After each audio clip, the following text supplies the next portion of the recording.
The newsday continues here on One News Now. I'm Diego Castro. President Bongbong Marcos has ordered his cabinet to study the possible allocation of a 190 million peso fund to support Mayon evacuees for 90 days.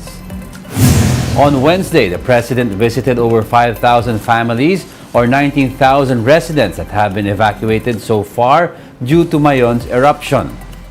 In a situation briefing, local officials discussed with Marcos the current activities of Mayon, the situation of the evacuees, and the province's preparations should there be a hazardous eruption. There, Marcos admitted that the Quick Response Fund of 30 million pesos may be inadequate to support evacuees as it could only last for 2 weeks.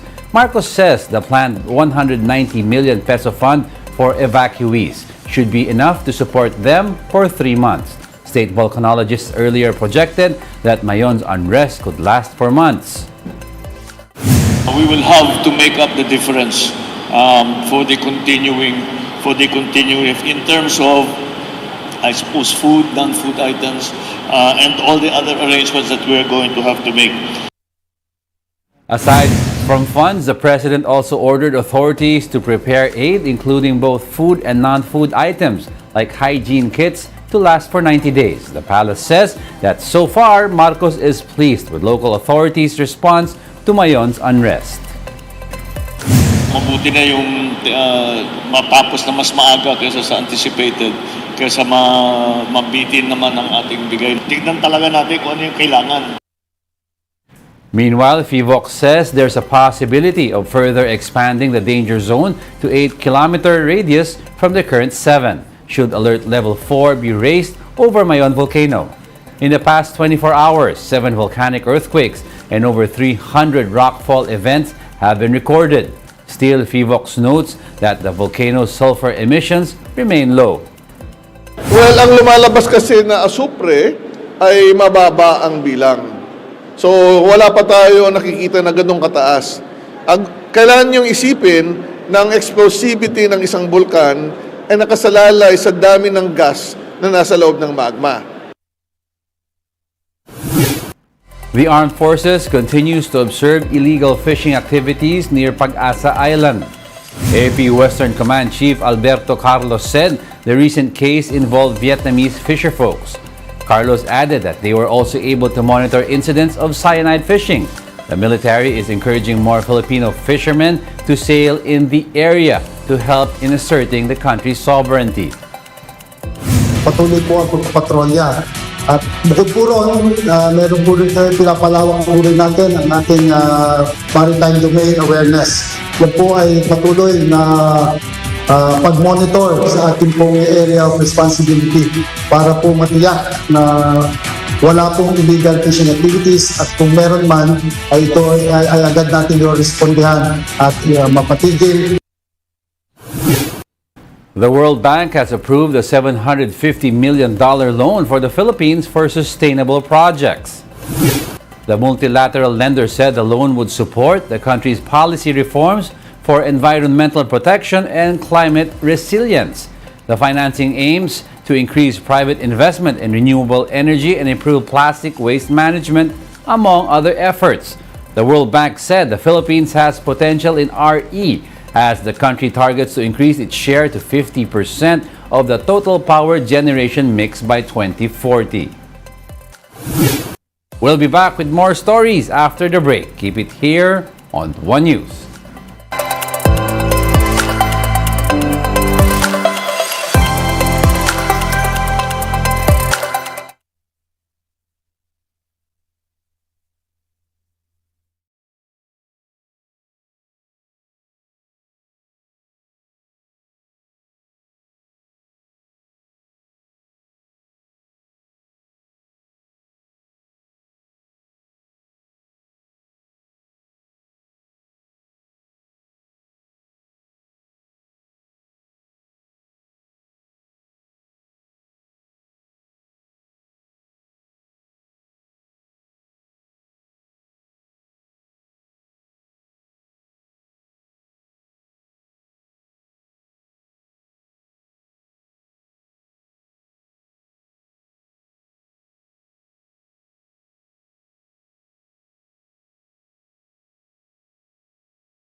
You're still watching One News Now. I'm Diego Castro.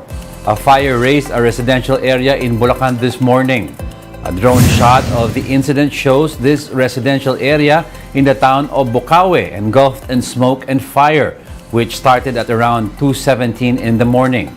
Second alarm was immediately declared over the fire, which took authorities nearly 3 hours to put out. Residents reported a huge explosion from a fireworks warehouse before it was followed by several other blasts before fire spread to their area. Ang bilis na pangyayari. Tapos, nung naisalba ko na nga yung magulang ko, yung kuya ko rin, tapos biglang may pangalawang sabog. Yun na nga yung biglang umano yung mga fireworks sa pinaka-ere. Puro paputok na talaga yung umano sa area. So, lahat ng tinatapakan namin, puro paputok na rin. Parang 10 beses na kanyon sumabog. Yun na, natabunan na kami ng pader, ng asawa ko. Yung anak ko, wala. Yung hindi ko alam paano kami nakalabas dahil yung mga pader na nakatabon sa amin. Hinawi ko lahat yun, maisalba ko lang pamilya ko. Authorities say the fire was quick to spread as structures in the immediate area were made from light materials.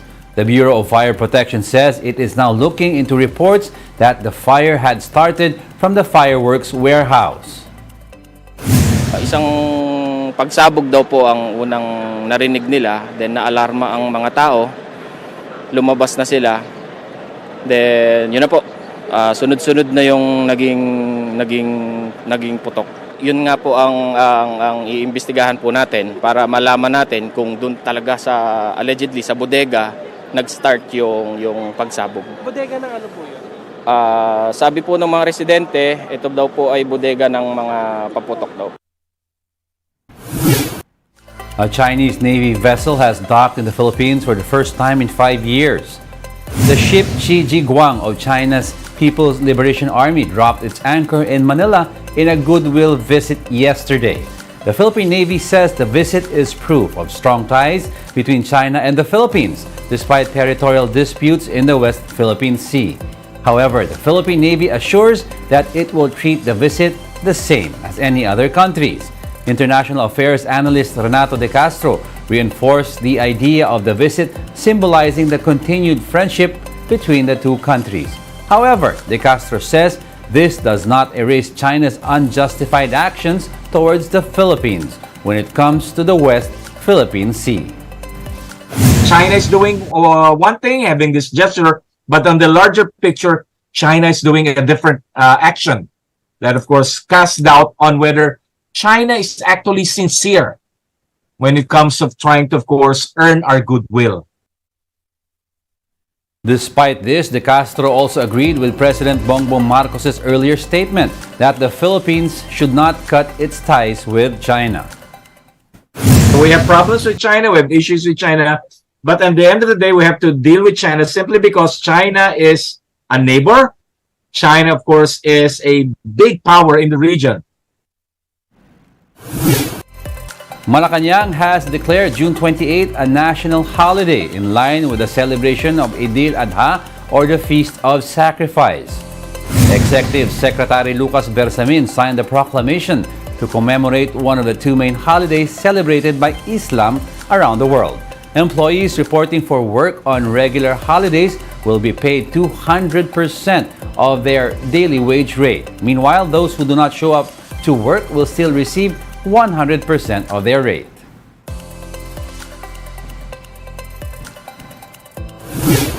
And those are the top stories of the hour. Join us again at 9:45 a.m. as we continue to monitor the day's biggest stories. I am Diego Castro. We are One News. All sides, all the time.